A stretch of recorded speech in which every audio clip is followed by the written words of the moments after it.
നല്ല ഭംഗിയായിരിക്കും കേട്ടോ കാണാൻ വേണ്ടിയിട്ട്. ഇതിൻ്റെ ഫൈനൽ ലുക്ക് കണ്ടാൽ നിങ്ങൾക്ക് മനസ്സിലാവും.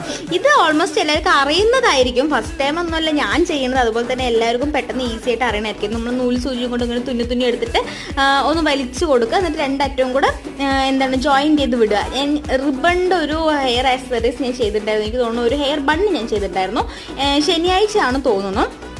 അപ്പോൾ അതിൽ ഞാൻ കറക്റ്റായിട്ട് എല്ലാം പറഞ്ഞിട്ടുണ്ട്. ഇത് പറയാൻ ഡീറ്റെയിൽ ആയിട്ട് പറയാനൊന്നുമില്ല, നിങ്ങൾക്ക് കാണുമ്പോൾ മനസ്സിലാവുമല്ലോ. അത് കാരണമാണ് ഞാൻ നിങ്ങൾക്ക് അധികം എക്സ്പ്ലെയിൻ ചെയ്ത് തരാത്തത്. പിന്നെ നമ്മൾ മുമ്പത്തെ വീഡിയോയിലും ചെയ്തിട്ടുമുണ്ട് കേട്ടോ.